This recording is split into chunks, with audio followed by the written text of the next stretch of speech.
मंत्र पाठ करेंगे। ओम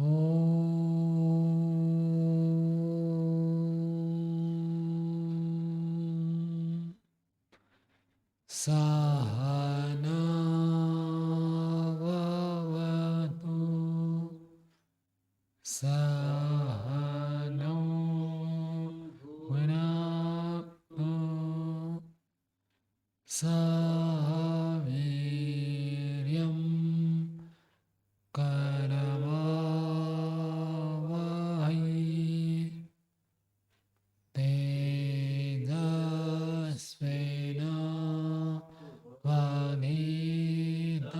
तेजस्विनावधीतमस्तु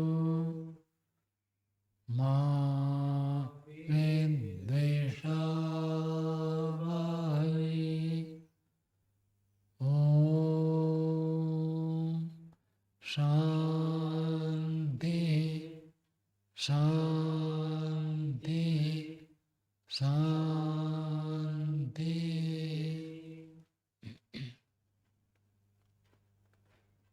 न्याय दर्शन की 111वीं कक्षा है। न्याय दर्शन में तृतीय अध्याय का द्वितीय अनेक पढ़ रहे थे। उसमें 59वें सूत्र तक हो गया था। आज 60वें सूत्र से पढ़ेंगे।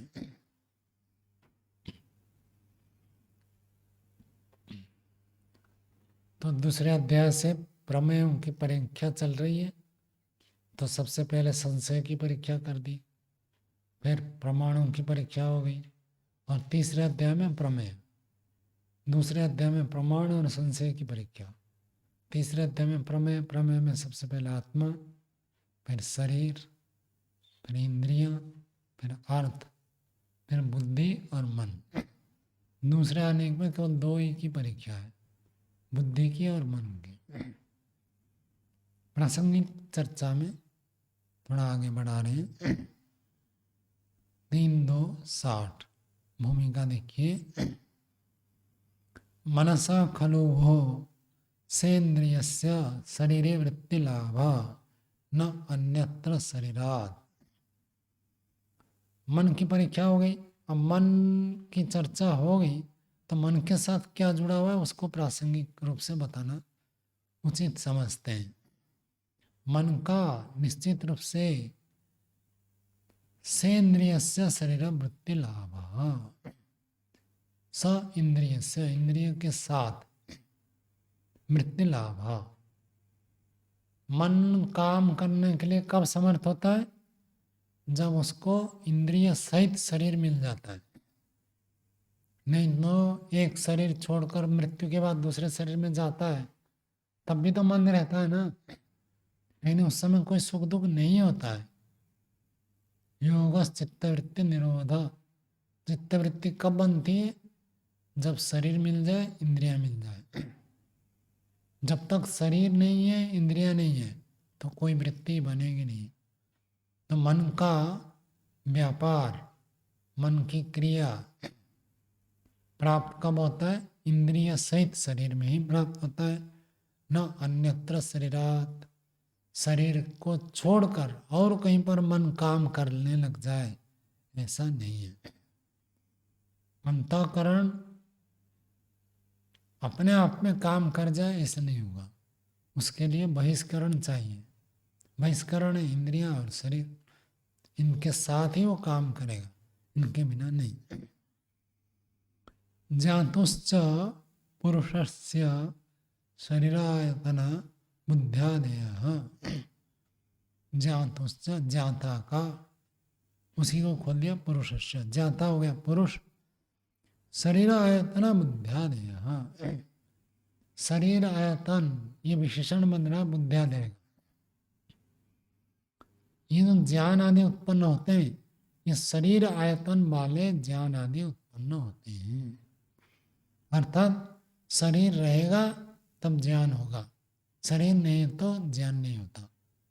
इसलिए लोग प्रश्न उठाते हैं कि आत्मा का स्वाभाविक गुण ज्ञान है, तो प्रलय में भी रहता है, तो क्या प्रलय में जीवात्मा को ज्ञान होता है? हम कहते नहीं। तो कहते नहीं होता तो फिर ज्ञान गुण आत्मा का है तो कैसे चला जाता? ज्ञान गुण आत्मा का है, लेकिन उसको क्रिया करने के लिए साधन चाहिए। उस ज्ञान की अनुभूति के लिए भी साधन चाहिए। जब तक साधन नहीं है तब तक ज्ञान उत्पन्न नहीं होगा, ज्ञान प्राप्त नहीं कर पाएगा। भले आत्मा चेतन है, ज्ञानवान है, होने पर भी बिना साधन के कोई ज्ञान उसको नहीं होता है। फिर प्रश्न उठता, मुक्ति में कैसे होता है? मुक्ति में ईश्वर सहायता करता है। बिना ईश्वर की सहायता से, बिना प्रकृति की सहायता से आत्मा को कोई ज्ञान नहीं होगा।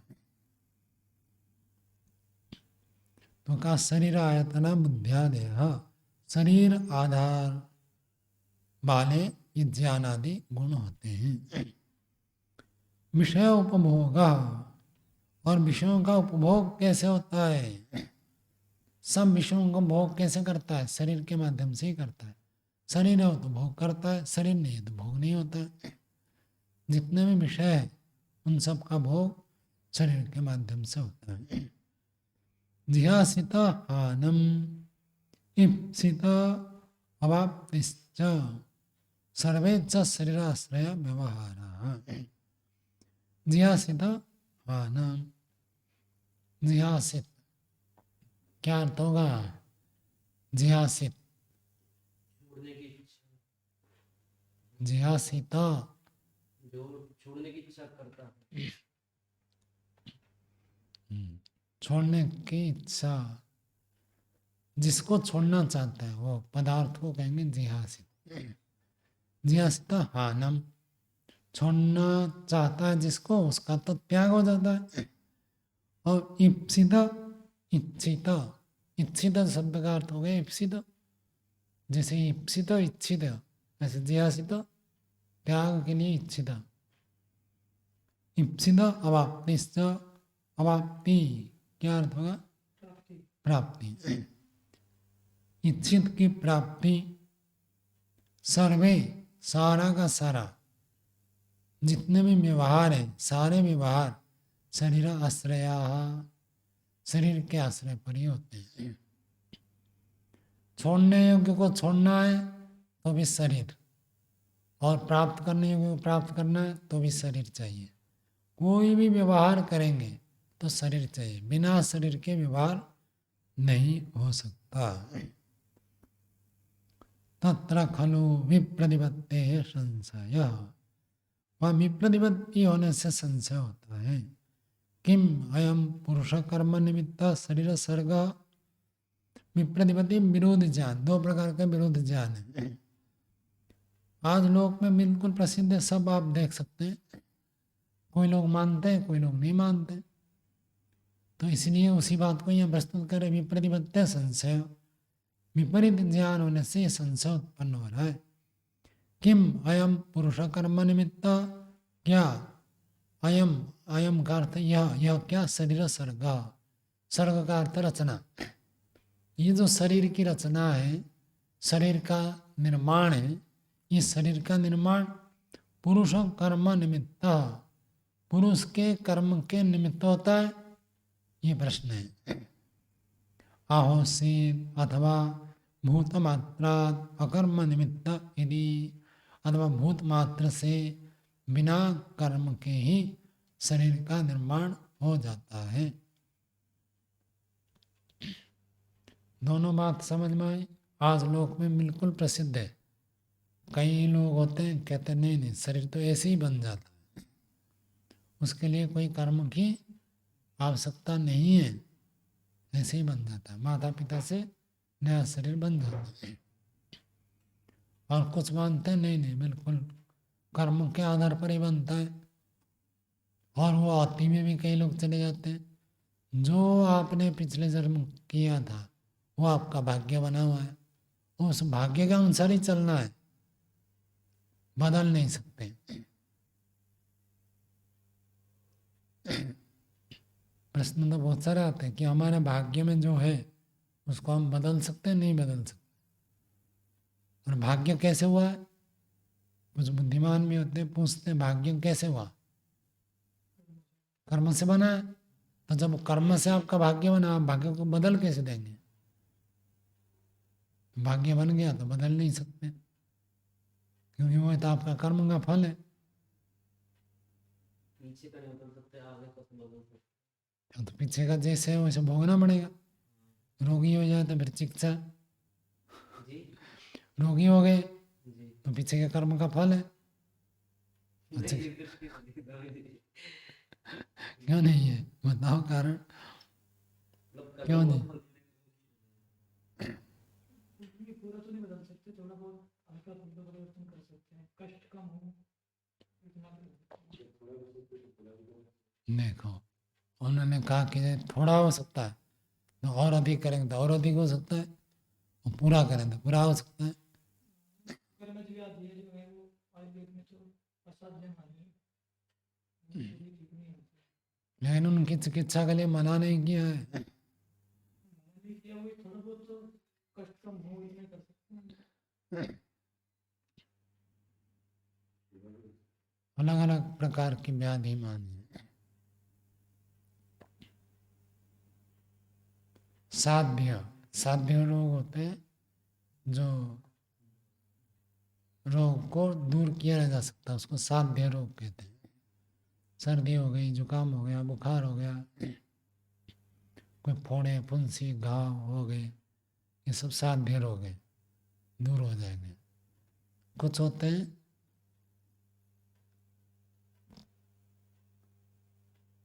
जैसे आता है ना कृष्णपच्या, कठिनाई से साध्य है, बहुत परिश्रम करना पड़ेगा, बहुत चिकित्सा करनी पड़ेगी, बहुत सावधानी रखनी पड़ेगी, बहुत नियंत्रण करना पड़ेगा, तब जाकर वो ठीक होंगे। कष्ट साध्य ऐसे कुछ रोग होते हैं। कुछ होते हैं याप्य, याप्य का अर्थ हटेंगे नहीं, आप नियम कानून पालन करेंगे तो रोग बढ़ेगा नहीं, बस जैसे है वैसे रहेगा। और नियमों का पालन नहीं करेंगे, पथ्य नहीं करेंगे, औषध नहीं लेंगे तो रोग बढ़ जाएगा। करेंगे तो रोग नियंत्रण में रहेगा, पूरा नहीं हटेगा ऐसे। और कुछ होते हैं असाध्य, जो कितना भी करो कभी भी हटेंगे नहीं। व्याकरण बढ़ते ही जाएंगे। हाँ, मतलब रोग ये याप्य में क्या है, उसको आप करते रहोगे तो नियंत्रण में रहते हैं, और रोग के कारण जो कष्ट होते हैं वो कम हो जाता है, और जो असाध्य होते हैं वो इतना रहेगा ही रहेगा।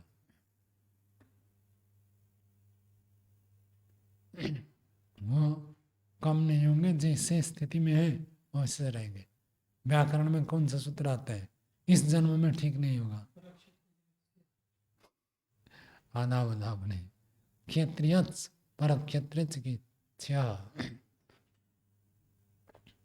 ऐसे कुछ रोग होते हैं जो पर क्षेत्र, अगले शरीर में, क्षेत्र का अर्थ शरीर, क्षेत्र क्षेत्रज्ञ और ज्ञानम, गीता का श्लोक है। क्षेत्र और क्षेत्रज्ञ, क्षेत्र क्या है? शरीर, और क्षेत्रज्ञ आत्मा। क्षेत्र को जानने वाला, क्षेत्र को जो अनुभव करता है, आत्मा। तो आत्मा को क्षेत्रज्ञ कहा है, और क्षेत्र हो गया। तो व्याकरण में पाणिनि जी ने सूत्र बना क्षेत्रियच, ऐसे रोग है उसको क्षत्रियच कह रहे, जो कि पर क्षेत्र, अगले शरीर में चिकित्सा, चिकित्सा करने योग्य है, हटने योग्य है। चिकित्सा का अर्थ हटने योग्य है, इस जन्म में हटेंगे नहीं। स्वामी जी वो इस जन्म में हटेंगे नहीं, वो तो जैसे कैंसर का इलाज। अब जिनके पास पैसा होता है वो इस जन्म में हटा लेते हैं, और जिनके पास पैसा नहीं होता है वो चिकित्सा करने वो असाध्य नहीं है ना, जो असाध्य है कितने में पैसा लगाना होगा ही नहीं। अटल बिहारी वाजपेयी जी प्रधानमंत्री थे, और मोदी जी उनके शिष्य मानो, उन्हीं को, मोदी जी को उन्होंने आगे बढ़ाया था, और वो प्रधानमंत्री थे। अब उनका रोग हो गया, कितने जोर लगाए होंगे ठीक करने के लिए, हुआ ही नहीं। और होगा ही नहीं वो। कितना भी पैसा लगा दे वो होगा नहीं ऐसी चीज।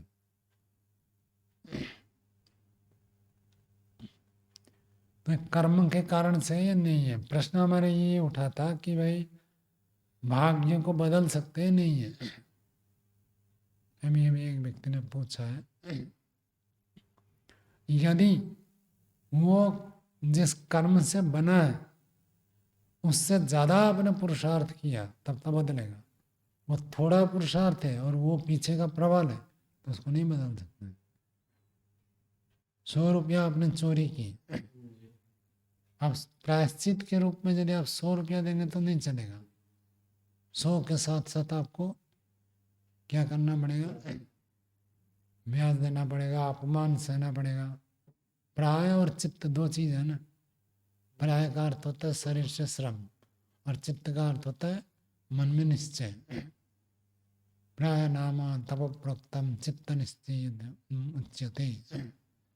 तप करना पड़ेगा और मन में निश्चय हो गया। जब आपको निश्चय हो गया जीवन में कभी ऐसे गलती करूंगा नहीं, और तप उतना उठाया, 100 रुपया चुराया था तो 10,000 दान दे दिया, तो फिर वो तो गया ही गया, और कहाँ से फल मिलेगा? स्वामी जी, ऐसे देखा जाता है कि कोई व्यक्ति रोगी हो जाता है और रोगी होने के बाद उस रोग को ठीक करने के लिए बहुत पुरुषार्थ करता है और उस रोग को ठीक कर देता है। और एक व्यक्ति रोगी हो जाता है और वो चाहकर भी पुरुषार्थ कर नहीं पाता है। दो प्रकार से देखे जाते हैं। तो इसमें क्या ये मान सकते हैं कि जो ठीक हो गया उसके भाग्य में लिखा था कि वो पुरुषार्थ करेगा और ठीक हो जाएगा, और जो ठीक नहीं हो पाया उसको वो फल भोगने थे? ये एक संशय उत्पन्न होता है। ना, ऐसे नहीं है। बहुत सारे कारण हो सकते हैं। हो सकता है उसका पूर्व जन्म का ऐसे कर्म था जिस कारण से वो असाध्य रोग से भी निकल गया बाहर। और दूसरा संयोग है, संयोग से भी हो सकता है किसी का ऐसे कोई अच्छे व्यक्ति के साथ संयोग हो गया प्राय करके साधु सन्यासी वृद्धावस्था में बहुत रोगी हो जाते, कष्ट भोगते हैं। लेकिन स्वामी सत्यवती जी का ऐसे नहीं हुआ, पूरी सेवा हुई उनकी। और उनकी सेवा देखकर लोग कहते थे किसी घर गृहस्थी में भी करोड़पति आदमी की भी ऐसी सेवा नहीं होती है, ऐसे कहते थे लोग। हमेशा उनके पास लोग खड़े रहते थे, ऐसे सेवा तो किसी की नहीं होती। वो तो उनके पुरुषार्थ का फल है। पुरुषार्थ से भी हो सकता है और भाग्य से भी हो सकता है। पिछले जन्म का कर्म ऐसे था, उससे हो सकता है। नया संयोग है, संयोग से कैसे कोई ऐसे अच्छा व्यक्ति मिल गया, वो सबका कल्याण करने वाला, संयोग से मिल गया। पता चल न, किसी को पता ही नहीं चलता, इसको पता चल गया, उसके साथ जुड़ गया, वो ठीक हो गया। अभी एक व्यक्ति आया था वो किसी को दिखाने के लिए, तो उनको कह रहे थे कि इनके प्राकृतिक चिकित्सा केंद्र में राज्यपाल जी ठीक हुए थे। तो फिर उन्होंने अपना प्राकृतिक चिकित्सा केंद्र खोला। तो संयोग हो गया, किसी से ठीक हो गया तो संयोग से भी हो सकता है। और एक व्यक्ति बहुत पुरुषार्थ करता है, जानकारी लेता है कहाँ कहाँ क्या क्या है, सब करके भी कर सकता है। अपने पुरुषार्थ से हो सकता है, दूसरे के पुरुषार्थ से, दूसरे के पुण्य के कारण से भी हमने उसका परिणाम, सुपरिणाम को भोगते, ये भी हो सकता है। पूर्व जन्म का कर्म फल हो सकता है। अनेक स्थितियां हैं, पूरा पूरा नहीं कह सकते किसका है। ये जो संयोग है तो ये भी क्या पुण्य कर्माशय के आधार पर मिलता है? संयोग को यदि सब संयोग, कुछ संयोग हो सकते हैं लेकिन सारे संयोग को यदि पूर्व जन्म का मानेंगे फिर अन्याय रहेगा ही नहीं। पूर्व जन्म के कारण जो संयोग होता है वो तो न्याय हुआ ना। आज या तो कल के पाठ में आएगा, माता पिता जो मिलते कर्म के आधार पर मिलते, तो ये तो कर्म का फल है, न्याय हुआ ना, संयोग नहीं कह सकते इसको। ठीक है, आप कह सकते हैं दुनिया में असंख्य जीवात्माएं हैं, ये मेरे माता पिता क्यों बने, संयोग से हुए। नहीं, संयोग बना कैसे? आपके कर्म के आधार पर बना। बहुत सारी चीजें ऐसे कर्मों के आधार पर होते हैं। स्वामी जी जो कहा था कि पुरुषार्थ करके रोग को कम किया जा सकता है, तो पूर्व जन्म का भाग्य बदला जा सकता है इस प्रकार से। बिल्कुल। तो लेकिन आपने कहा वो अपमान आदि प्रायश्चित करना पड़ेगा, अपमान आदि सहन करना पड़ेगा, तब करना पड़ेगा। तो करना उसी को फल मान ले उसका जो था वो कर्म का फल ना हो तो फल किसने दिया? फल। कर्म का फल देने वाला अलग होता है, हाँ जो कि हमारे कर्म को जानता है, जी तभी उसको फल माना जाएगा। चोर ने आपकी चोरी करके ले गया, उसको कर्म फल नहीं कह सकते, क्योंकि उनको तो पता नहीं है हमारा कर्म क्या है और फल क्या देना है, तो उसको कर्म फल नहीं कहेंगे। कर्म फल वही बनता है जिसको न्यायपूर्वक होता है, वो कर्म फल है। अन्यायपूर्वक जो होता है वो कर्म फल नहीं है, वो संयोग है। नहीं, 100 रुपए जिसने चोरी किए थे, अब आगे चल के उसने उसका फल भोगना था, फिर उसने पुरुषार्थ करके उसको बदल दिया, लेकिन उसने अपमान सहन किया तब किया, और दंड भी भोगा उसका 100 रुपए का, तो वो तो उसका फल हो ही गया, तो उसमें बदला कहाँ वो फल। हो सकता है आपने जिससे 100 रुपये लिए था वो व्यक्ति मर चुका है, जी आपने दूसरों को दिया है, और मानो आपने 100 रुपये ले गया, उसी के कारण से उसकी मृत्यु हो गई। भाई 100 रुपया, एक जी अरबपति आदमी का 100 रुपया मतलब कुछ भी नहीं है, जी और एक व्यक्ति के लिए 100 रुपये जो गांव में जाते हैं मजदूर, जी 100 रुपया उनके लिए बहुत होता है। जी तो आप देखना पड़ेगा ना, 100 रुपया तो हमने कह दिया, वो किसके लिए कितना महत्वपूर्ण है, वो 100 रुपया से उसको कितना कष्ट हुए। रुपये तो हमारे लेन देन का हिसाब है, परमात्मा ये रुपये हिसाब नहीं देता है। इसलिए तो लोग जो कहते हैं ना कि हमने पैसा देकर खरीदे हैं, तो हमारा क्यों पाप पुण्य खर्च होगा? पैसा आपने दिया है, ये यहाँ के हिसाब है। ईश्वर का हिसाब पैसे से नहीं होता है, हाँ वो अलग होता है। और उस 100 रुपया से मानो एक व्यक्ति ने 100 रुपया लिया, कहानी तो ऐसे सुनाते हैं, 100 रुपया लिया, 100 रुपया लेकर चने खरीद कर लाया, चना बेचा, 100 से 1000 हुआ, 1000 से लाख हुआ, लाख से करोड़ हो गया। उस 100 से आपने क्या बन गए? करोड़पति बन गए। जी और आप 100 के लिए दान कितना दे रहे? 10,000 दे रहे। जी तो बहुत सारी स्थिति देखनी पड़ेगी, केवल एक भाग हमने देखा 100 रुपये, इतने मात्र से निर्णय नहीं होगा। वो मतलब बदल सकता है कुल बदल मिला तो के। सकता है, उसमें कोई आपत्ति नहीं है। महर्षि दयानंद जी स्वमंतव्य व्यमंतव्य प्रकाश में लिखा है, पुरुषार्थ की अपेक्षा प्रारब्ध की अपेक्षा पुरुषार्थ बड़ा है। पुरुषार्थ बड़ा है, प्रारब्ध उससे कम है। ठीक है। प्रारब्ध आपके हाथ में नहीं है, पुरुषार्थ आपके हाथ में है। पिछले जन्म में पाठ नहीं पढ़ा तो अभी पढ़ो, पिछले जन्म में जो पढ़ा लिखा नहीं है पढ़ ही नहीं सकता, ऐसा थोड़ी होगा। पढ़ सकता है, ठीक है, अष्टाध्यायी व्याकरण नहीं पढ़ सकता, एक है एक अन्य चीज़ें पढ़ें, पढ़ते पढ़ते पढ़ते पढ़ते जाए। कल वो जो सज्जन आए थे, वो कह रहे मैं एक एक शब्द को पढ़ता हूँ, आप जैसे पढ़ाते हैं पुस्तक रख कर एक एक शब्द को पढ़ता हूँ, फिर दोबारा इसको लिखूंगा मैं एक एक शब्द का। तो पुरुषार्थ कर रहे हैं, गुरुकुल में नहीं आए लेकिन पुरुषार्थ ज़्यादा कर रहे हैं।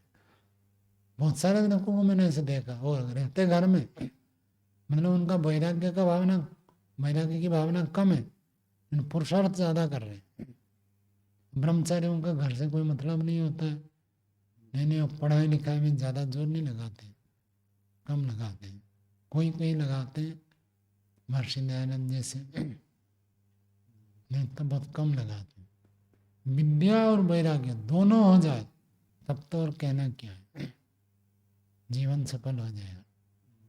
किसी को वैराग्य नहीं होता है तो किसी को विद्या नहीं होती, दोनों में पुरुषार्थ करना पड़ेगा। तो ये जो शरीर बना है ये कर्म के आधार पर बना है, या भूत मात्रा केवल भूतों के संयोग से एक शरीर उत्पन्न हो गया, यदि ये संशय हो रहा है। श्रूयते खलु अत्र विप्रतिपत्ति ही, श्रूयते सुना जाता है, सुनाई देता है कि विप्रतिपत्ति ही, श्रूयते श्रु धातु ह्रस्व होता है दीर्घ होता है? हनुमान जी श्रु धातु दीर्घ कैसे हुआ? कैसे?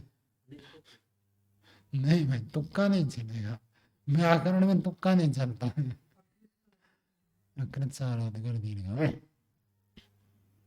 जो कृत भी नहीं है और सार्वधातुक भी नहीं है, ऐसे प्रत्यय के पहले रहते दीर्घ हो जाता है।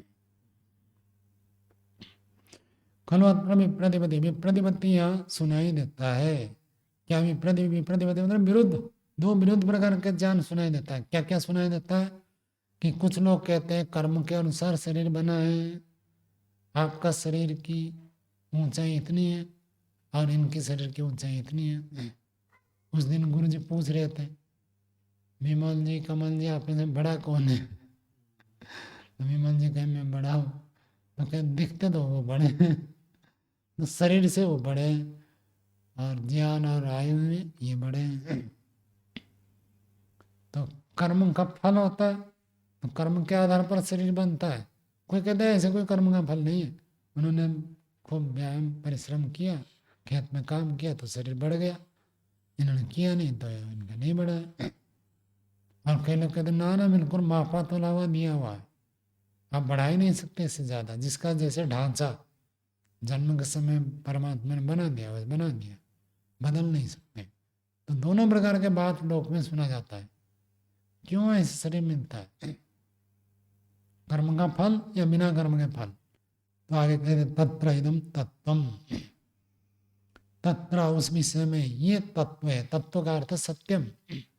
वास्तविकता क्या है? वास्तविकता को बता रहे हैं। 60वां सूत्र बोलिए, पूर्वकृत फलानुबंधात तद उत्पत्ति। पूर्वकृत पहले किए हुए, फल अनुबंधात पहले किए हुए कर्मों का जो फल है उसके अनुबंध से शरीर की उत्पत्ति होती है। जैसे कर्म किया आपने उसके आधार पर आपको शरीर मिला है। पुरुष का शरीर मिला ये भी कर्म का फल है, स्त्री का शरीर मिला ये भी कर्म का फल है। किसी किसी का शरीर नाटा होता है, किसी का लंबा होता है, किसी का स्थूल होता है, किसी का अति स्थूल होता है। ये सब पूर्वकृत कर्म के आधार पर होता है। ये तो व्यायाम आदि से बढ़ाया जा सकता है, उसमें भी नाटे को बढ़ा सकते हैं। आयु को बढ़ा भी सकते हैं, घटा सकते हैं, ये निश्चित है, लेकिन कितना? एक सीमा तक ही कर सकते बस वो सीमा तक आप कर सकते इतने हैं। और वो सीमा जो मिली कहाँ से मिली? वो पूर्वकृत कर्म के आधार पर। हैं। वो तो सबके लिए समान होगी ना दृष्टिकोण की, सबके लिए समान मतलब कि जितनी आयु मनुष्य की है उतनी आप भी कर सकते हो। आप ऐसे नहीं है। आपने जितना व्यायाम आप कितना भी परिश्रम करो, आप 100 साल से ज़्यादा नहीं जी सकते। और भीष्म जी को बताते हैं कि 175 साल जिए थे। और 400 वर्षों का थे वो जी 400। तो ये द्रोणाचार्य नहीं, द्रोणाचार्य 400 वर्ष। भीष्म जी सबसे ज़्यादा थे महाभारत में। और अन्य ऋषि लोगों का सुनने में आता है, महर्षि ने भी कहीं लिखा है कि 400 वर्ष पर्यंत आयु हो सकता है वेद मंत्र के आधार पर कहा त्रिआयुषम नहीं, त्रिआयुषम, एक आयु 100 साल का, 3 आयु मतलब और 300 साल, अधिकतम 400 कर सकते हैं। फिर कर्म के आधार पर मिला है। किसी किसी का शरीर ऐसे स्थूल होता है, वो कितना भी भोजन कम करे कुछ करे वो पतले होते ही नहीं है। और कोई पतला होता है तो मोटा भी नहीं होता। कितना ही अधिक कर ले। हाँ, भोजन से सीधा सीधा और भी 50 चीजें हैं ना, वो सब देखना पड़ता है। इस शरीर के ढांचा ही ऐसे किसी किसी का, तो वो जो ढांचा मिला है आपको वो आपके कर्म का फल है। आधुनिक विज्ञान इसको कहता है जीन्स, माता पिता से मिलता है और खान पान से उस रूप में स्वीकार करता है। वो सब तो है ही, उसका निषेध नहीं है। जिसके माता पिता जैसे उस प्रकार के होंगे। नेपाल के जो है पहाड़ियों में जो होते हैं उनका हाइट कम रहता है और दूसरे जगह पर अधिक रहता है, ऊंचाई अधिक होती है। तो इस रूप में ले सकते हैं, वो सब है। उसके साथ साथ भी और भी बातें हैं। फिर भी शरीर जो है कर्म का फल है, ये कहना चाहते हैं। पहले किए हुए कर्म फल के साथ अनुबंध अर्थात संबंध होने से शरीर की उत्पत्ति होती है। भाष्य में देखिए, पूर्व शरीरे या प्रवृत्तिर भाग बुद्धि शरीर आरंभ लक्षण तत्पूर्व कृतम कर्म उक्तम। पूर्व शरीरे, इस जन्म से पहले जो शरीर आपका पास था, इन्हीं चीजों को समझने के बाद ही राग आदि छूट सकता है। जब तक आप पूर्व शरीर को नहीं देखेंगे तब तक माता पिता आदि से राग तो हटेगा ही नहीं। माता पिता का साक्षात हमारे ऊपर उपकार है, तो कितना भी आप जोर लगाओ हटेगा नहीं। कब हटेगा?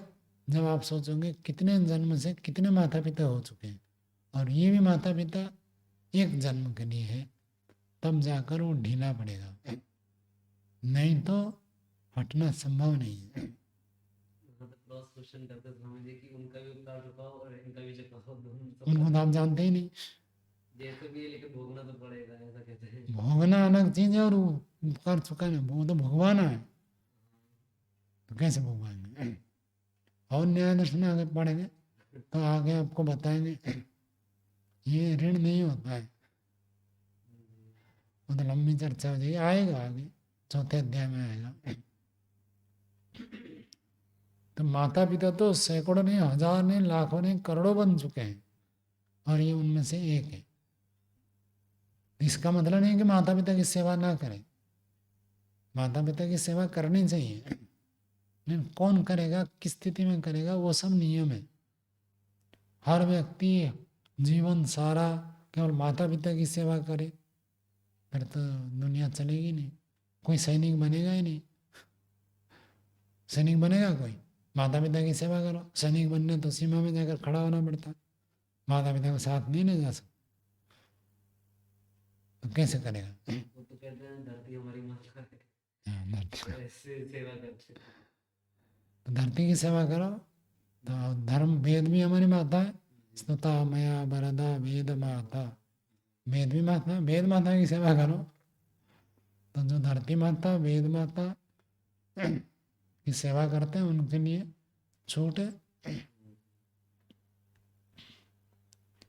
तो पूर्व शरीर में यह प्रवृत्ति, जो प्रवृत्ति अर्थात प्रवृत्ति को खोल दिया, प्रवृत्ति भाग बुद्धि शरीर आरंभ सूत्र पढ़ा था।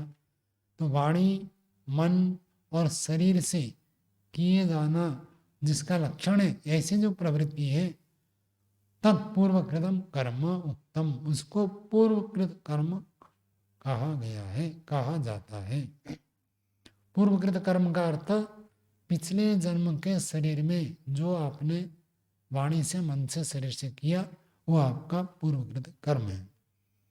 तस्य फलम, और उसका जो फल है, तज्जनितो धर्माधर्मौ, तज्जनितो उससे उत्पन्न होने वाले, किससे?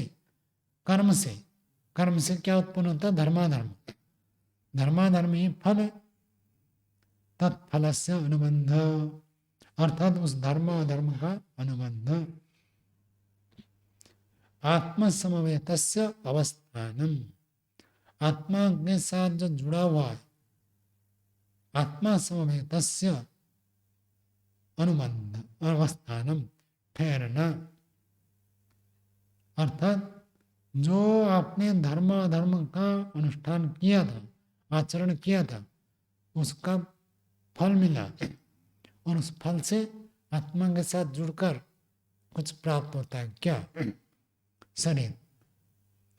तेन प्रयुक्तेभ्य भूतेभ्य तस्य उत्पत्ति शरीरस्य, पूरी प्रक्रिया समझ में आ रही कि प्रवृत्ति, प्रवृत्ति क्या हो गई? वाणी मन शरीर से किए जाने वाली ये प्रवृत्ति, और उससे क्या बनता है? धर्माधर्म। धर्माधर्म से एक ये कल्पना करते हैं अदृष्ट, अदृष्ट को भाग्य को एक ही बात है। तो अदृष्ट की उत्पत्ति होती है और वो जो अदृष्ट है वो अदृष्ट धक्का मारता है किनको? भूतों को। शरीर बनाकर दो इनको, तो भूत शरीर बनकर प्राप्त होते हैं जीवात्मा को। ईश्वर की वो हस्तक्षेप नहीं होता। हस्तक्षेप है, चौथे अध्याय में बताएंगे। जितने प्रकार नास्तिक है सबको बता देंगे चौथे अध्याय में, उससे और बढ़कर कोई होगा नहीं।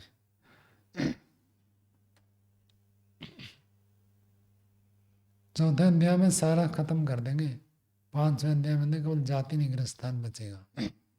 बाकी सब जितने जानने योग्य पदार्थ है सब चौथे अध्याय में समाप्त हो जाए, मुक्ति तक पहुंचा देंगे।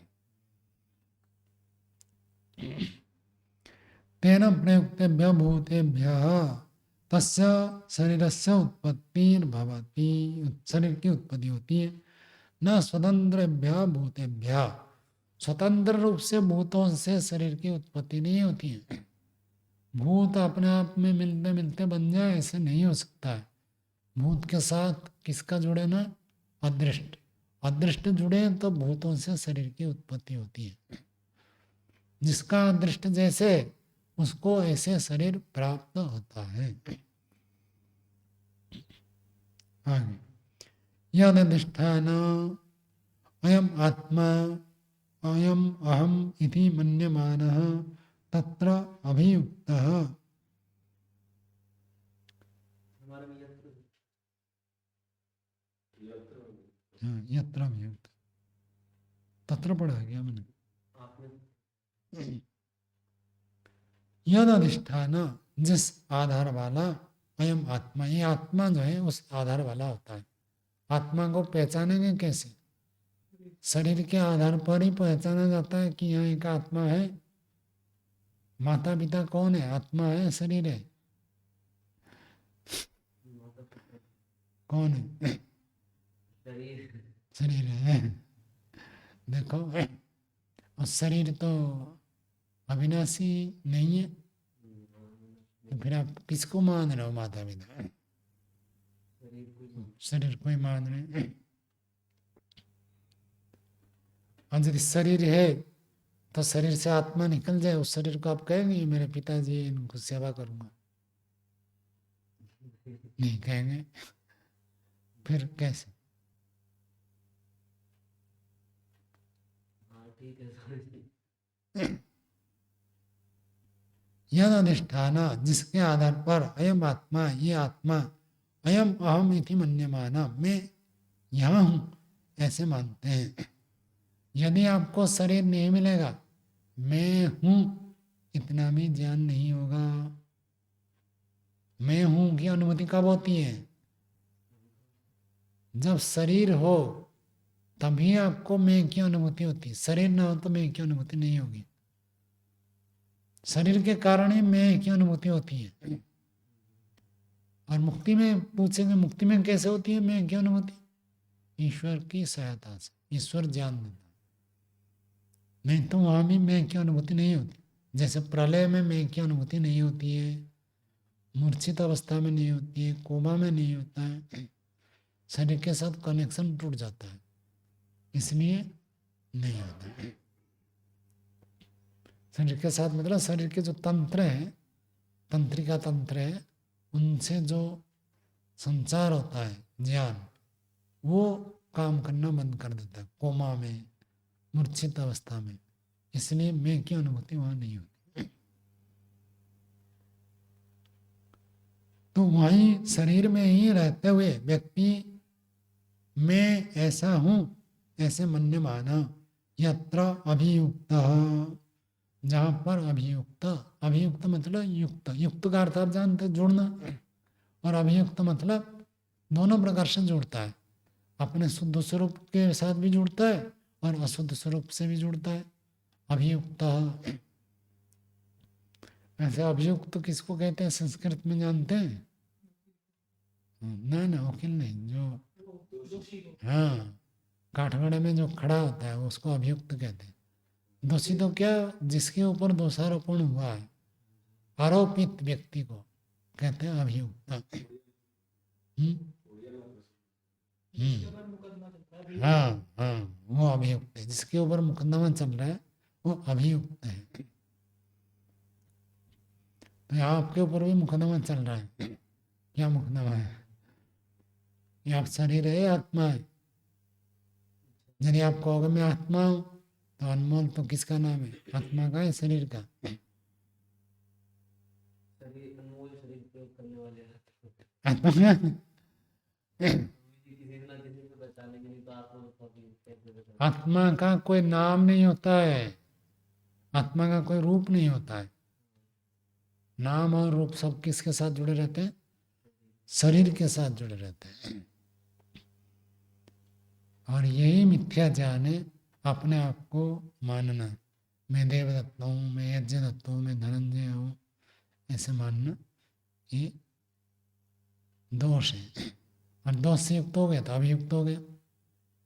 तो यत्र अभियुक्त, जहाँ पर ये अभियुक्त, यत्र उपभोग तृष्णया, जहाँ पर भोग करने की तृष्णा से विषयान उपलभमान, विषयों को प्राप्त करता हुआ, विषयान द्वितीय बहुवचन है, नहीं, विषयम अनुपलभम मानो। ऐसे नहीं कहा, विषयम अनुपलभमान कैसे होगा भाई? और पाठ देख लेंगे, मैंने पुस्तक में लिखा है विषयान द्वितीय बहुवचन, आपका द्वितीय एक वचन लिखा है। मैं की जगह आ की जगह मैं हो गया। विषयान उपलभमान, विषयों को प्राप्त करता हुआ, धर्म अधर्मो संस्करोति, धर्म अधर्म को संपादित करता है। हिंदी में विषय आने दिया। विषयों को भोग करता हुआ, धर्म भी करता है, अधर्म भी करता है। कहाँ पर करता है? शरीर में। सब धर्म अधर्म आचरण किस में होता है? शरीर में होता है। तदस्य शरीरम, वो इसका शरीर है। समझ में आया? जहां पर ये मैं की अनुभूति करता है वो क्या है? शरीर।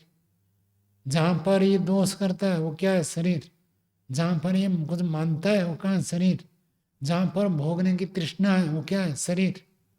जहां पर शब्द स्पर्श रूप रसगंधों को प्राप्त करता है, शरीर से ही शब्द स्पर्श रूप रसगंध प्राप्त होता है। बिना शरीर के कैसे होगा? मरने के बाद कोई शब्द स्पर्श रूप रसगंध प्राप्त नहीं होता। तो जहां पर विषयों को प्राप्त करता है, प्राप्त करता हुआ धर्म अधर्म का संस्कार करता है, अर्थात धर्म अधर्म का आचरण करता है, वो है इसका शरीर। तेना संस्कारेण धर्म अधर्म लक्षणेन भूत साहित्य पतिते अस्मिन् शरीरे उत्तरम निष्पद्यते। तेन संस्कारेण, उस संस्कार से, कौन सा संस्कार? धर्माधर्म रूपी संस्कार, धर्म और अधर्म रूपी जो संस्कार है, उस संस्कार से भूत साहित्य पतिते, भूतों के साथ, पतिते गिर जाने पर, अर्थात अस्मिन शरीरे पतिते, इस शरीर के गिर जाने पर मतलब नष्ट हो जाने पर, उत्तरम निष्पद्यते, अगला शरीर बन जाता है। संस्कार बनाया तो अगला शरीर तैयार है आपके लिए। कोई भी व्यक्ति है, आज यदि उसकी मृत्यु हो जाए, कौन सा शरीर मिलेगा? वो तैयार बैठा है, हर एक व्यक्ति के खाता में जुड़ा हुआ है। कैसे शरीर मिलेगा? कोई अपवाद में हो सकता है जीवन मुक्त, जिसका अगला शरीर नहीं होगा, बाकी सबका तैयार है, अगला शरीर मिलने के लिए तैयार है। वो तो स्वामी जी आयु जब तक मृत्यु नहीं होगी तब तक बदल सकता है, कुछ भी हो सकता है, ऐसे तैयार रहेगा ऐसे। मैं आज के डेट का कह रहा हूँ, आज आपके बैंक बैलेंस इतना, 10 साल के बाद आप बदल देंगे तो बदल जाएगा, उसमें क्या है? हर समय हर व्यक्ति के लिए तैयार होकर रहता है, हाँ वही ठीक। किस स्थिति में है, बस।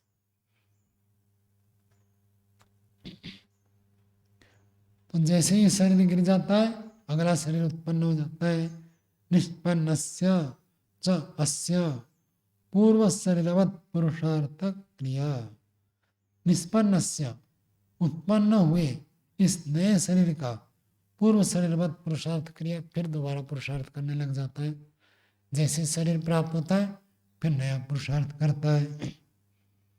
पुरुषस्य च पूर्व शरीरवत प्रवृत्ति ही, और पुरुष आत्मा का, जीवात्मा का पहले शरीर के समान प्रवृत्ति होती है। इति कर्मापेक्षेभ्य भूतेभ्य शरीर सर्गे सति एतद् उपपद्यते। तो ऐसे जो कर्म के अपेक्षा से भूतों से शरीर की उत्पत्ति मानने पर ये सब सिस्टम बना रहता है। पिछले जन्म में आपने कर्म किया, इस जन्म फल मिला, फिर कर्म किया तो फिर फल मिलेगा। मेरी दृष्टि से तो मैं अपनी बात बता रहा हूँ, जितने लोग आज मनुष्य हैं कोई कोई एकाध ही होगा जिसको आगे फिर मनुष्य जन्म मिलेगा, बाकी सब पशु पक्षी कीट पतंग योनि में जाएंगे। अपवाद में कोई एकाध व्यक्ति होगा जो मनुष्य के बाद फिर मनुष्य प्राप्त करेगा। क्यों? क्योंकि पुण्य कम होता है और हम पुण्य का उपभोग ज्यादा करते हैं। जितना हम उपभोग करते हैं इतना हम उपभोग दूसरों को नहीं देते हैं। इसको एक मोटे कैलकुलेशन में आप देख सकते हैं। आप मानो नहीं रहेंगे, हम आज मानो नहीं रहेंगे, तो दूसरों को हम जो सुख देते हैं किस किस को कितनी बाधा हो सकती है, ना के बराबर है। प्राय करके तो ये बताया जाता है ना, व्यक्ति कहता है कि मेरे बिना तो मेरा परिवार चलेगा नहीं, मैं ही मेरे परिवार का आधार हूँ, मेरे कारण से पूरा परिवार चलता है। और घर की मुखिया का जब देहांत हो जाता है घर चलता है या घर खत्म हो जाता है? कहीं नहीं होता है। ये भ्रांति है कि एक व्यक्ति मर जाए तो पूरा खत्म हो जाएगा। ठीक है, सुख सुविधा में कमियां आ सकती हैं, सुविधाएं कम हो जाएगी, खत्म हो जाएगी क्या? खत्म कभी नहीं होता है। हवा, पानी, अग्नि, पृथ्वी, पेड़ पौधे सब सबके लिए उपलब्ध रहते हैं, इनसे जीवन का गुजारा हो ही जाता है। थोड़ा कम हो सकता है, जितना सुख मिलता था वो कम हो जाएगा, कोई ज्यादा फर्क नहीं पड़ता है, थोड़ा सा ही फर्क पड़ता है। तो मैं क्या कह रहा हूँ, हमारे अभाव में अन्यों के जीवन में न के बराबर प्रभाव पड़ता है। दुनिया में कितने लोग हैं? मानो 8 अरब मनुष्य है, 800 करोड़। हम नहीं रहेंगे तो कितने व्यक्तियों को कष्ट होगा? बहुत थोड़े मात्र। लेकिन मानो 8 अरब मनुष्य न हो तो क्या हम जी सकते हैं? ये तो मनुष्य मनुष्य कह रहा, और पशु भी है, पेड़ पौधे हैं, तो कितने के होने पर हम जीवन जीते हैं, और हमारे ना होने पर कितने लोगों की मृत्यु होगी? किसी की मृत्यु नहीं होगी, लेकिन अन्यों के ना होने पर हमारी मृत्यु हो जाएगी। तो हम ज्यादा ले रहे हैं या ज्यादा दे रहे हैं? लेना कितना? बहुत बहुत अधिक, और देना कितना हो रहा है? बहुत बहुत थोड़ा।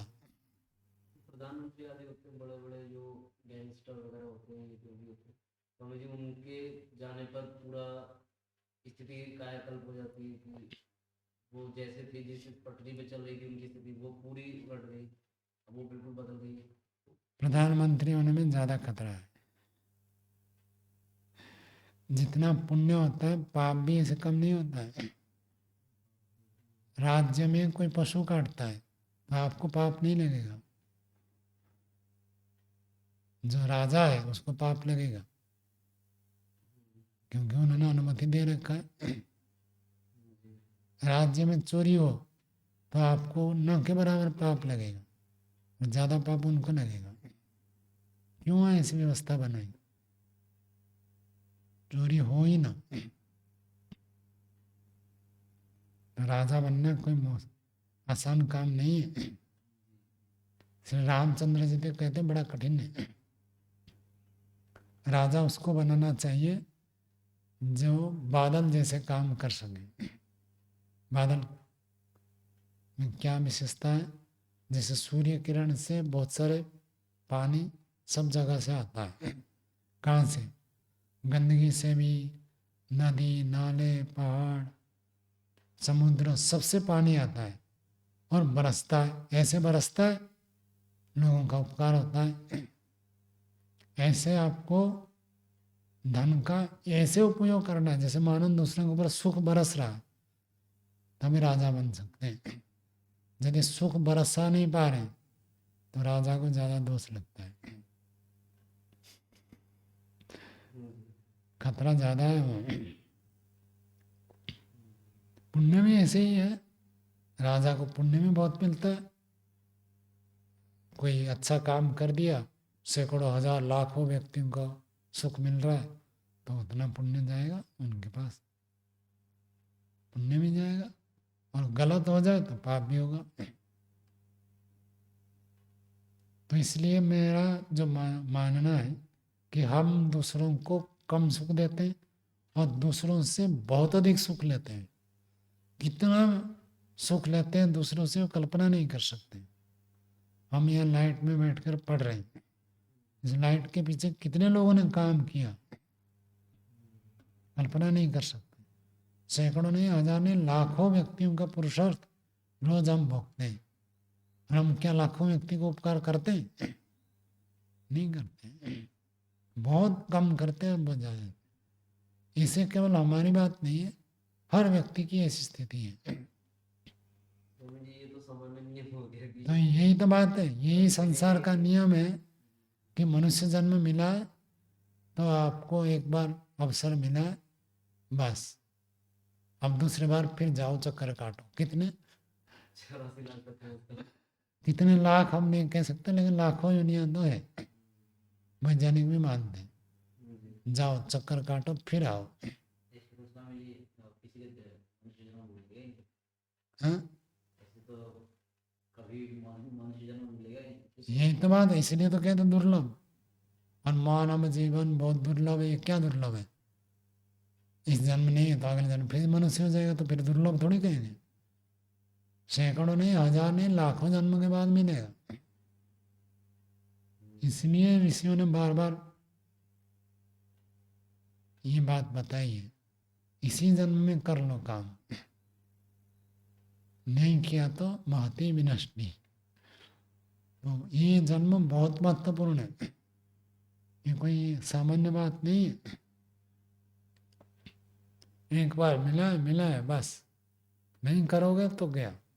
कोई कोई होता है जो एक बार बनता है प्रधानमंत्री, फिर दोबारा प्रधानमंत्री बन जाता है। 3 बार बनने वाला तो बहुत कठिन हो जाता है।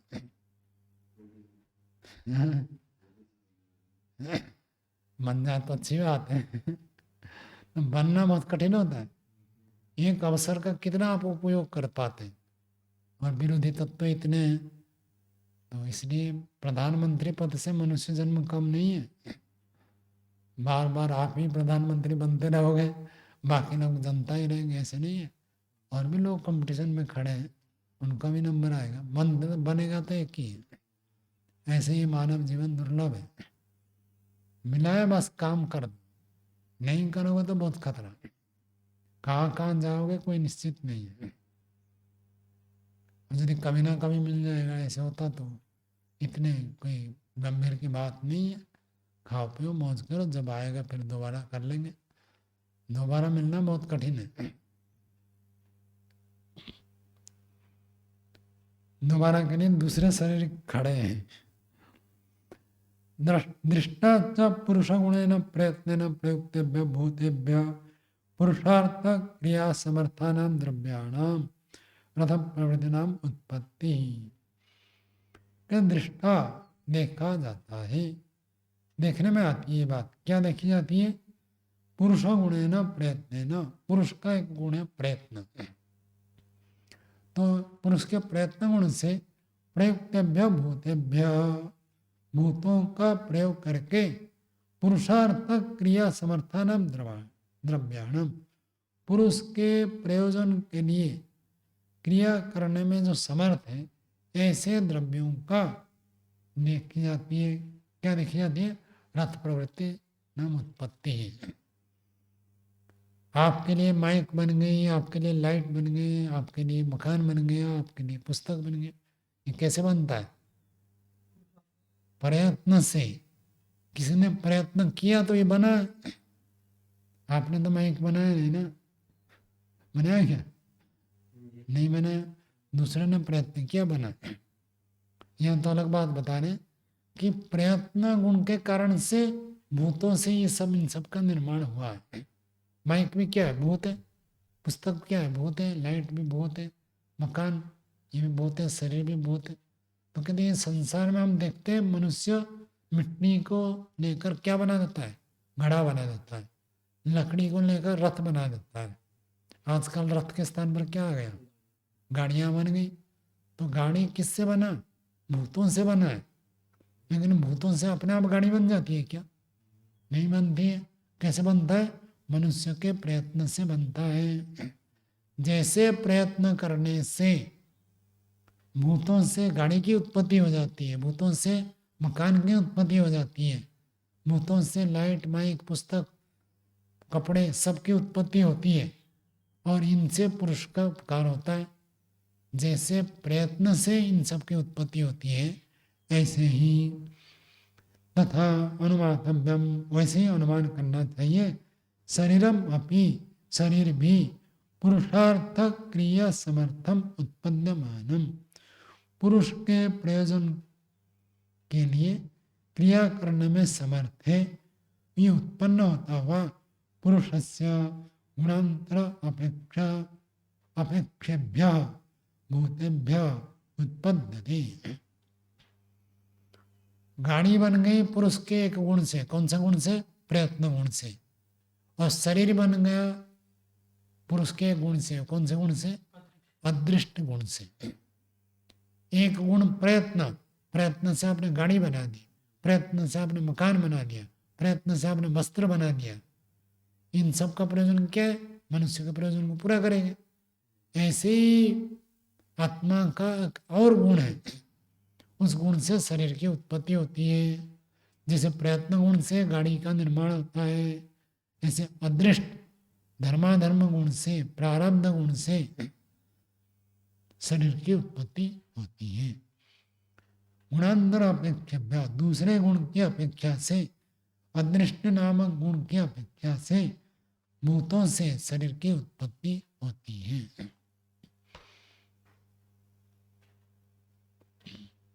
हो गया?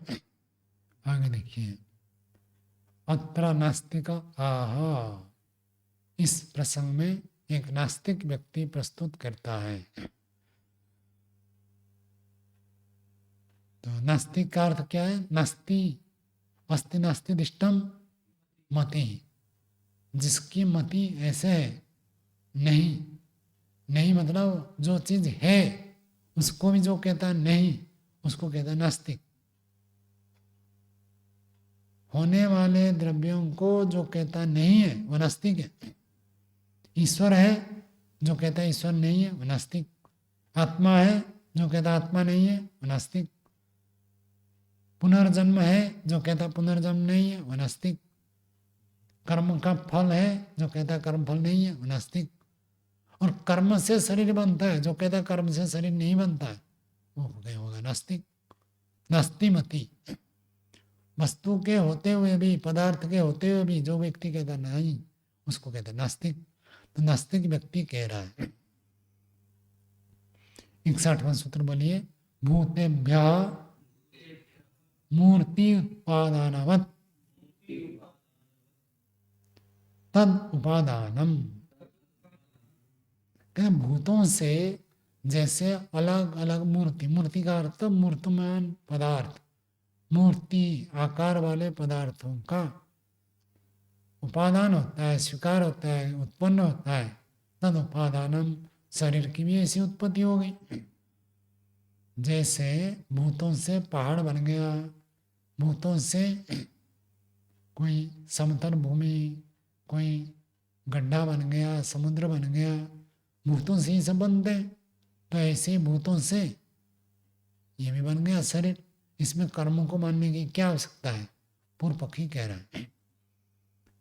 भाष्य देखिए, यथा कर्म निरपेक्षेभ्य भूतेभ्य निर्वृत्ता मूर्तयः सिकता शर्करा पाषाण गैरिक अंजन प्रभृतयः पुरुषार्थकारित्वात् उपादीयन्ते। पूर्व में कह रहा जैसे कर्मों की बिना आवश्यकता है, बिना कर्म की अपेक्षा रखे भूतों से उत्पन्न हो जाते हैं। क्या उत्पन्न होते हैं? मूर्तयः, मूर्तियां उत्पन्न होती हैं। मूर्तियां मतलब ये नहीं है जो आप किसी ने राम की मूर्ति बना दी, कृष्ण की मूर्ति बना दी, हनुमान की मूर्ति बना दी। इन मूर्तियों की चर्चा नहीं है। जो प्राकृतिक मूर्तियां हैं उनकी चर्चा कर रहे हैं। पहाड़ में बहुत बहुत बड़ी बड़ी चोटियां हैं, वो क्या मूर्ति ही तो है। ये पलंग है, ये महल है, ये इनकी बात नहीं हो रही। ये तो आपने बनाया, तो आपने बनाया तो आपके प्रयत्न से बना। तो पूर्व पक्षी उसको तो कहेगा नहीं ना, उसको कहेगा तो फंस जाएगा। वो कहता है जो प्राकृतिक मूर्तियां हैं, प्रकृति से जो अपने आप बने हैं, उदाहरण मेरा सिकता। सिकता क्या है? रेत। शर्करा होते हैं पत्थर के खंड, टुकड़े टुकड़े। तो सिकता, शर्करा, पाषाण पत्थर, गैरिका, गैरिक का अर्थ था गेरू। सन्यासी का वस्त्र कौन से रंग का होता है? गैरिक वर्ण, गेरुआ वर्ण कहते हैं। हाँ, कसा भी है। तो आजकल आप देखेंगे अभी मार्गशीर महीना है और गुरुवार को सब गेरू, एक मिट्टी है, उसको सब लेपन करेंगे। गांव में हम देखेंगे घर के सामने बुधवार के रात को सब कर देते हैं, गुरुवार सुबह सुबह आपको चकाचक दिखेगा। तो गेरू लीप देंगे और उसके ऊपर वो चावल को पीस कर, आटा सफ़ेद होता है ना चावल का, हाँ, उसको विभिन्न प्रकार के बनाते हैं। जैसा आप रंगोली बनाते हैं, ये प्राकृतिक बनाएंगे। ये जो गेरू मिट्टी है वो कहाँ से आता है? जमीन से आता है। तो कहीं कहीं गेरू मिट्टी मिलता है, वो बेचते हैं। इस महीने में खुद बेचते हैं। तो जो मिट्टी है इसको किसने बनाया क्या?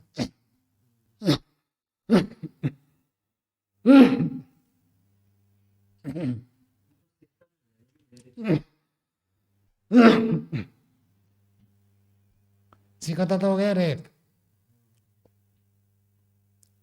धूल मिट्टी कह सकते हैं सिकता। हाँ, तो वही समझे गहरे की। नहीं, गैरिक, गैरिक का अर्थ होता है जो पत्थर जैसे मिट्टी से निकलता है।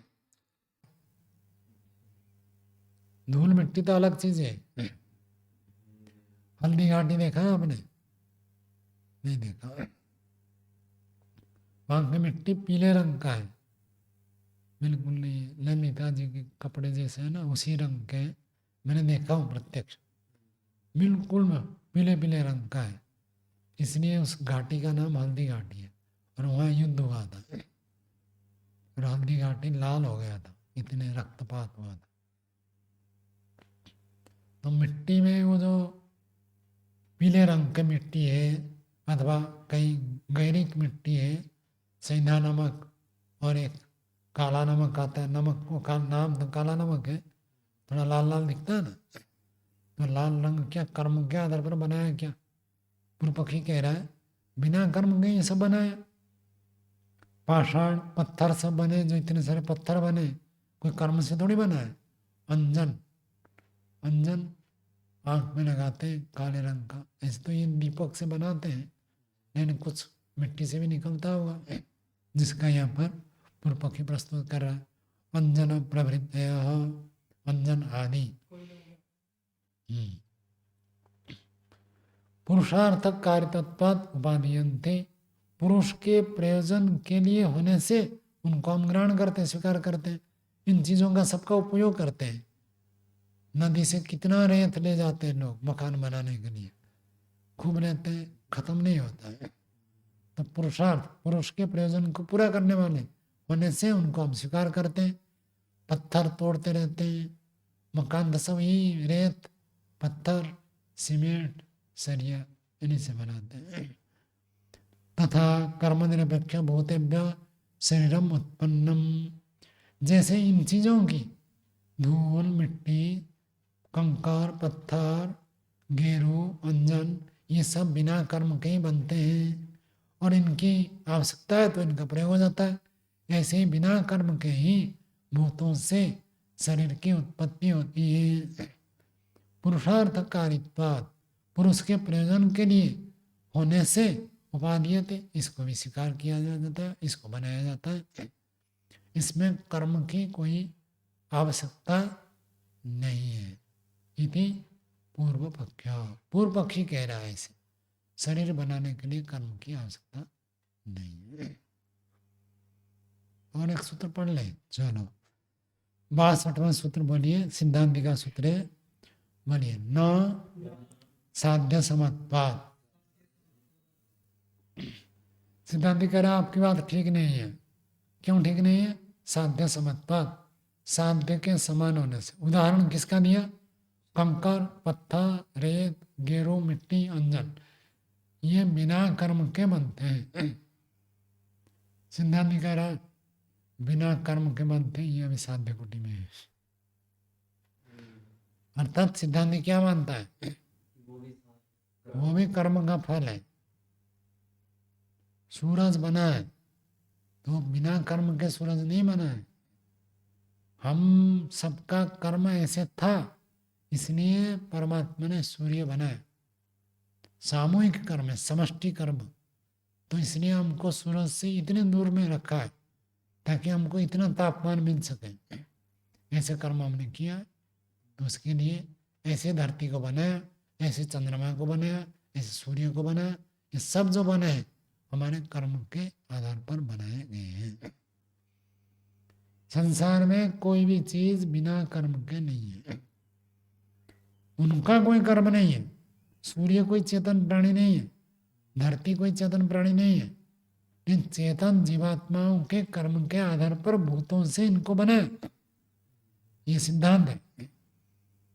यदि कोई जीवात्मा कर्म नहीं करता तो परमात्मा सूर्य, चंद्र, तारे, पृथ्वी, ग्रह, उपग्रह, लोक लोकांतर नहीं बनाता, पहाड़, नदी, नाले नहीं बनाता, समुद्र नहीं बनाता, बादल नहीं बनाता। क्यों बनाया? क्योंकि हम लोगों ने ऐसे कर्म किया था ताकि हमको सुख मिल सके, तो इसलिए परमात्मा ने बनाया। तो ये सब बिना कर्म के बने, ये हमें साध्य कोटि में है। भाष्य देखिए, यथा शरीर उत्पत्ति अकर्म निमित्ता साध्या, शरीर की उत्पत्ति बिना कर्म के निमित्त से ही हो जाती है। जो व्यक्ति ऐसे कहता है यह भी साध्य कोटि में है, अर्थात सिद्ध करना बाकी है। ये बात ठीक नहीं है, मान्य नहीं है, मानने योग्य नहीं है। तथा सिकता शर्करा पाषाण गैरिक अंजन प्रवृत्ति नाम अपि अकर्म निमित्ता सर्ग साध्य। रेत, धूल, मिट्टी, पत्थर, गेरू, अंजन, पहाड़, नदी, नाले, सूर्य, चंद्र, धरती, ये सब बिना कर्म के ही बने, ये भी साध्य कोटि में है। साध्य समत्वात् असाधनम, साध्य के तुल्य होने से, अर्थात जैसे शरीर की उत्पत्ति साध्य है, अब सिद्ध करो कि बिना कर्म के शरीर बनता है, ऐसे बिना कर्म के बनते हैं, ये भी अभी सिद्ध कोटि है, साध्य कोटि में है, सिद्ध कोटि में नहीं है। असाधनम, असाधनम का अर्थ क्या है? ये हेतु ठीक नहीं है। अहेतु है। असाधनम बराबर अहेतु है। यदि भूतेभ्य मूर्ति उपादानवत् यदि च अनेन साध्यम, भूतों से मूर्ति की उपादान, भूतों से मूर्ति की उत्पत्ति, उत्पादन, उत्पादन, उत्पन्न, एक ही बात है। इनकी उत्पत्ति हो जाना यह भी साध्य में सिद्ध करना आवश्यक है। तो जो अभी खुद साध्य कोटि में है तो उसको हेतु के रूप में प्रस्तुत नहीं कर सकते। हेतु कौन बनता है? जो बात सिद्ध है। सिद्ध बात को आप हेतु के रूप में रख सकते हैं, जो सिद्ध ही नहीं है तो उसको कैसे रख सकते हैं? तो इसलिए ये बात ठीक नहीं है। वो स्वामी जी सामूहिक कर्म को भी सिद्धांत भी बताएंगे, सिद्ध करेंगे सामूहिक कर्मों का फल है ये। संक्षेप में बताएंगे, विस्तार से नहीं बताएंगे। विस्तार से तो आपको समाधि लगानी पड़ेगी। चलो आज का पाठ यही रखते हैं। ओम